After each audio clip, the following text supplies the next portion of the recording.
Hoje, nossa Em Ação Social, a gente está aqui na casa da Sara e do Rodrigo. E nós vamos falar sobre adoção. Então vamos chamá-los.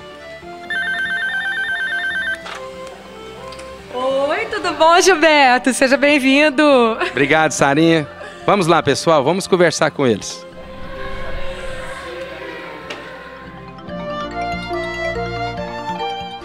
Sarinha, fala para nós como é que surgiu essa ideia da adoção. Na verdade, Gil, desde quando a gente era noiva, a gente já pensava em adotar. Uma vez a gente estava numa reunião e estava sendo conversado a respeito de adoção e no final foi perguntado quem que pensava em um dia adotar. E aí eu levantei assim, meio desconfiada, que será que o Rodrigo vai pensar? E ele também, né? E depois, à medida que a vida foi passando e tal, eu tive 3 abortos, né? Tive 2, depois nasceu o Lucas, depois tive mais um. Então foi uma história, né, sofrida também. Mas aí a gente já estava com tudo pronto, tinha feito uma batelada de exames e tal. É uma longa história. Até que a gente já estava prontinho para começar um tratamento, um tratamento em Campinas, na época, para que a gente pudesse ter mais filhos biológicos. Mas um dia eu não aguentei, eu falei com o Rodrigo, eu não estou em paz, parece que não é isso. Lembra daquele nosso sonho antigo de adoção? Será que não chegou a hora? E a gente estava para sair de férias. Aí ele falou, não, então nós vamos fazer o seguinte, a gente vai sair de férias e nós vamos esgotar esse assunto, a gente vai colocar todas as nossas certezas e as nossas dúvidas, a gente vai orar a respeito disso, vamos colocar as perguntas mais bobas que possam parecer ser na mesa, vamos conversar com o Lucas, que na época tinha 3 aninhos, e tudo aquilo que traz paz ao nosso coração, a gente entende que vem de Deus, né? E se for esse o caminho, se for a hora, nós vamos sentir paz, né? É interessante porque geralmente as pessoas partem, né, para a adoção quando elas têm algum tipo de problema, né? Quando elas não conseguem gerar filhos biológicos, então a adoção acaba que sendo um segundo plano, né? Um recurso fora daquilo que é o planejado, né? E vocês, na verdade, foram ao contrário, né? Antes de vocês saberem se vocês poderiam ter ou não, vocês já tinham decidido em adotar, né? Mas há mais de 3 anos, e a gente não queria só um bebezinho, a gente queria crianças de até 3 anos de idade, sem restrição de cor, de sexo, né? E no entanto, quando apareceu a nossa primeira filha, que foi a Jéssica, a gente estava justamente, de novo, tentando esse tratamento, porque estava demorando tanto que a gente falou, quem sabe a gente tem outro tratamento, né? E aí se abriram as portas, né? E a gente recebeu a Jéssica, e nem por isso a gente também descartou a possibilidade de ter mais filhos biológicos. Então foram 2 coisas que caminharam juntas. Engraçado você estar falando, porque essa nova lei da adoção, uma das coisas que houve uma mudança foi a exigência de um cadastro nacional e um cadastro estadual, de forma com que cadastra tanto as famílias como as crianças que estão disponíveis à adoção. Essa lei deveria fazer com que desburocratizasse o processo de adoção, acaba que continua burocrático. A destituição do poder familiar, ela é como que uma pena de morte, né? Ela é totalmente irrevogável. Mas, às vezes, há um protecionismo tão grande da família biológica, dos pais biológicos, e isso demora tanto para resolver, que as crianças vão crescendo. E a mãe, por sua vez, a mãe biológica, vai tendo outros filhos. Então, o que a gente percebe às vezes? Essas crianças vão tendo outros irmãos. É lógico, eu acho certo, de tentar não separar esses irmãos. Mas aí é muito mais difícil de uma família adotar uma criança que tem 2, 3 irmãos. Ou também de encontrar uma família para adotar uma criança de 6, 7, 8 anos. Né? Então, há muito ainda que ser discutido, que ser feito. Há muita coisa que se pensar. A Kelly e a Kathleen, as nossas filhas que são gêmeas, nós as conhecemos quando elas tinham 1 ano de idade. E quando nós as conhecemos, havia de tudo assim, tudo caminhava para a destituição do poder familiar.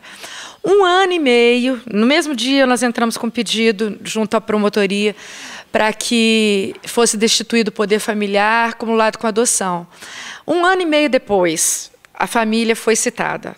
Demorou 1 ano e meio. Quando a família foi citada, eles falaram, não, de jeito nenhum, a gente quer. Porque, geralmente, os pais eles querem saber que o filho está bem e tal, está lá na instituição, mas não querem saber de serem adotados, né? Até por uma questão de brio, sei lá. Elas chegaram para nós já com 5 anos e meio, mas isso depois da família biológica, que não tinha a menor estrutura, todos os laudos da instituição eram totalmente contrários, mas, enfim... Elas chegaram a ter, a família biológica chegou a ter a guarda, elas sofreram maus tratos, abuso, no fim foram abandonadas do outro lado de São Paulo, numa construção à noite, e foi um caminho muito doloroso, muito doloroso. Então há muito ainda que ser pensado e que ser feito quanto à adoção. Mas é um caminho que vale a pena, porque é um caminho de amor e de alegria, a gente paga um preço, as nossas histórias são muito... opostas. A adoção da Kathleen demorou 4 anos e meio. A da Jéssica, nós recebemos uma ligação na segunda, na terça eu fui conhecer, na quarta ela chegou. Falando um pouquinho agora do dia a dia, né? Muitas pessoas têm preconceito, a gente conversa com muitos amigos, muitas pessoas que vêm trocar ideia com a gente, eles são contrários à adoção porque eles dizem que todo exemplo que eles veem de adoção, os filhos crescem e são problemáticos e dão problema lá na frente. Você concorda com essa ideia?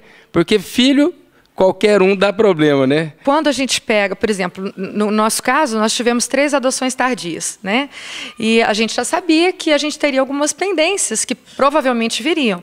Agora, quando você está grávido, quando você está esperando um bebê da sua barriga, esse bebê pode vir com saúde ou ele pode vir com algum problema de saúde. Isso. Quando você recebe um filho por adoção, você sabe que na maioria das vezes a mãe não teve um histórico tão legal, às vezes não teve um pré-natal bem feito, podia ter adições, vícios, né, que podem ter trazido alguma sequelinha para aquela criança, mas nada que amor, que resignação, que acompanhamento, às vezes um acompanhamento psicológico, terapêutico, não possa dar jeito, nada que amor não resolva. Eu acredito que o caminho do amor, ele é transformador. A gente precisa de uma rede de apoio, sim, como a gente precisa com todos os filhos. Quem é que sabe tudo? Não é verdade? Agora, eu vou te contar. Eu tenho uma das minhas filhas, as minhas amigas até brincam, o que é isso existe? Porque eu não preciso nem mandar ela estudar, sabe? Ela tem prova, eu pergunto para ela assim, filha, vamos estudar? Ela já estudei? Então deixa eu tomar a matéria, eu vou tomar, ela já estudou mesmo. Então, assim, eu até brinco, eu falo, gente, eu não sonhava em ter uma filha assim, né? Então, filhos são filhos. Trazem desafios? Com certeza. Né? De vez em quando são extremamente desafiadores. Por que são adotivos? Porque são filhos. É verdade. Em entrevista, por exemplo, com um promotor de justiça, ele falou uma frase engraçada. Ele falou assim, a gente precisa entender que a adoção não é uma aventura. Então, a adoção é como se a gente gerasse um filho e tivesse esse filho. E depois, uma vez que eu tivesse um problema com esse filho, ou um desafio para ser superado, eu não abro mão mais desse desafio. Então, eu tenho que educá-lo, amá-lo. E muitas vezes as pessoas acham, até essa questão da família guardiã, esse tempo que a criança...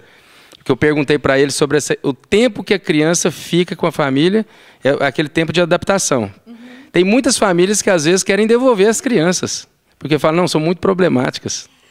Uma coisa que eu achei muito positiva com a nova lei da adoção é esse curso preparatório para os pais que são candidatos à adoção. Esse acompanhamento psicológico. Isso é muito legal. Eu acho que isso ajuda. E uma das coisas que a gente está precisando aqui em Uberlândia são de ONGs de apoio à adoção. É um sonho meu. Eu ainda chego lá com alguns grupos, existem mais pessoas interessadas quanto a isso, porque eu acho que esses grupos de apoio ajudam muito na preparação, até mesmo no abrir mão de ideais, porque a gente tem ideais, inclusive, com os filhos biológicos. Só que quando são filhos biológicos, a gente não tem o Estado para devolver. Né? Quando ele tem cólica lá de madrugada. Outro dia eu estava conversando com um amigo meu que a irmã dele chorou por 6 meses ininterruptos quando nasceu. Ele falou, a minha mãe ficava louca. Eu imagino, o que é um bebê chorando por 6 meses ininterruptos? Mas para quem que ela ia devolver? Né? Agora, talvez se fosse uma família guardiã que não tivesse muita estrutura, ia pensar em devolver.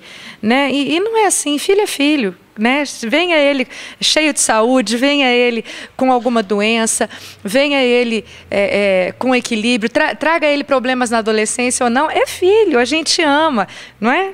É verdade. É isso aí, no nosso Em Ação Social, a gente está hoje conversando com a Sara. essa mãe abençoada que abriu a sua casa e quebrou esse preconceito sobre a adoção e constituiu e tem constituído uma família muito boa.